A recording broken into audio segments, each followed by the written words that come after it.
అందరికీ నమస్కారం. నేను మీ మల్లికార్జున రాజేందర్గా 46వ డివిజన్లో కాంగ్రెస్ పార్టీ అభ్యర్థిగా కార్పొరేటర్గా పోటీ చేస్తున్నాను. దయచేసి నన్ను ఆదరించి నాపై ప్రేమతో, నాపై నమ్మకంతో ఈ డివిజన్ అభివృద్ధి కోసం నేను పాటుపడతానని, భారీ మెజారిటీతోటి ఓటు వేసి గెలిపించగలనని నేను కోరుకుంటున్నాను.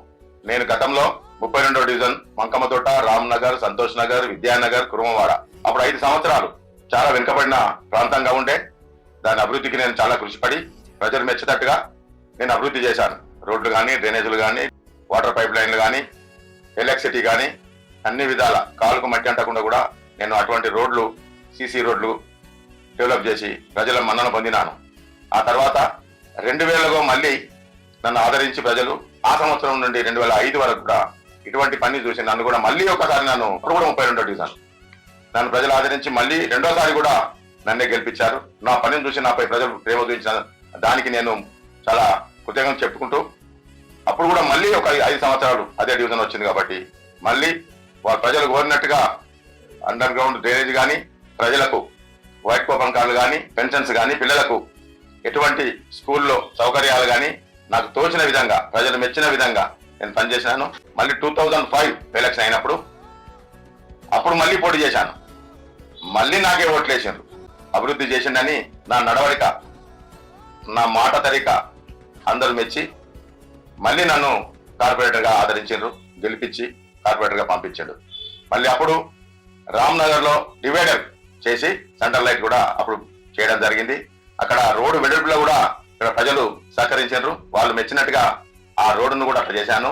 2002లో రామ్నగర్లో సమాసహిత సత్యనారాయణ స్వామి దేవాలయము, అభయాంజనేయ స్వామి దేవాలయము ప్రజలు కోరిన ప్రకారంగా దాన్ని కూడా ప్రజల సహాయ సహకారాలతో, నా సేవతో అందరినీ కలుపుకొని ఇక్కడ దేవాలయం కూడా నిర్మించుకోబడ్డది.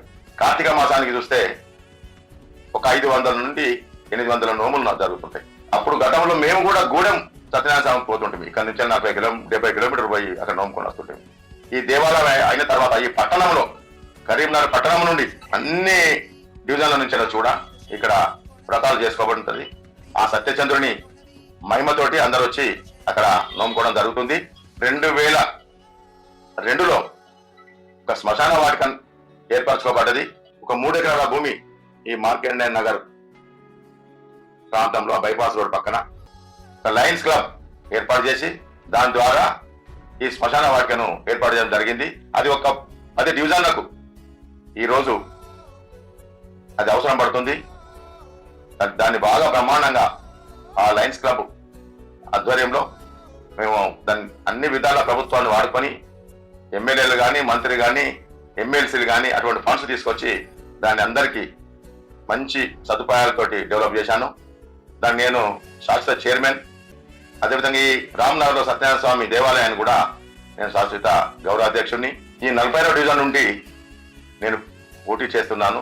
నాకు అవకాశం ఇచ్చినట్టయితే దాన్ని మీరు ప్రజలు మెచ్చిన ప్రకారంగా మీ సలహాలతోటి దాన్ని అభివృద్ధి చేస్తా అని చెప్పేసి రోడ్స్ కానీ, అండర్ గ్రౌండ్ డ్రైనేజీలు కానీ, ఎలక్ట్రిసిటీ కానీ, శానిటేషన్ కానీ, సీసీ కెమెరాలు కానీ, మహిళలకు రక్షణగా అటువంటి భద్రత కూడా నేను తీసుకుంటాను. రామ్నగర్ స్టేజీ మీద చిన్న వర్షం వచ్చినా పెద్ద చెరువులాగా మారిపోతుంది. అది అటువంటి దాన్ని అరికట్టాలని నాకు అనుభవం ఉన్న వ్యక్తిగా నేను చెప్తున్నాను. మీకు ఈ ఎలక్షన్ తర్వాత అదొక 6 months లో దాని డ్రైనేజ్, రోడ్ ఎంబర్ డ్రైనేజ్ కానీ అటువంటి నీరు నిలవకుండా నేను చేస్తానని చెప్పేసి మీకు నాకు అవకాశం ఇచ్చినట్టు అటువంటి నిర్మాణం నేను చేస్తాను చెప్పి ముక్కుపో కింద పడ్డ కనిపిస్తట్టుగా నేను అన్ని విధాల చర్యలు తీసుకుంటానని చెప్పేసి అని అభివృద్ధి కొరకు నేను మీకు అందరికీ నేను విన్నవించుకుంటున్నాను. ఇంకా అక్కడ చేసే పనులు చాలా ఉన్నాయి. నేను ఏదో డబ్బులు సంపాదించుకుందని వస్తాను. నా చరిత్ర గతంలో రామ్నగర్ మంకమ్మతోటలో చేశాను. 3 టర్ములు చేశాను. నా వ్యక్తిత్వం ఎటువంటిది, నా మనస్తత్వం ఎటువంటిది, నా స్వభావం ఎటువంటిదో, నా నడవక ఎటువంటిదో, నేను ఎలా మెదులుతానో మహిళలతో కానీ, పురుషులతో కానీ, చిన్న పెద్ద వాళ్ళతో కానీ చూసి నన్ను ఆదరించి నాకు ఓటేస్తారని నేను కోరుకుంటున్నా. నెలకు ఒక వార్డు మీటింగ్ పెట్టి డెవలప్మెంట్ కమిటీ వేసి సహాయ సహకారాలతో, వాళ్ళ సలహాలతోటి ప్రభుత్వ అధికారులను తీసుకొచ్చి కూర్చోబెట్టి వారికి ఏం అవసరాలు ఉన్నాయి అన్ని అక్కడే ఫాములు నింపి అక్కడే పరిష్కారం చేయడానికి కూడా ఈ కాంగ్రెస్ పార్టీతో జరుగుతుంది. ప్రభుత్వం ఉన్నది కాబట్టి ఎక్కడ ప్రభుత్వం ఉన్నా ఆ ప్రభుత్వానికే మీరు డెవలప్ చేస్తే వార్డులు కానీ, గ్రామాలు కానీ డెవలప్ అవుతాయి.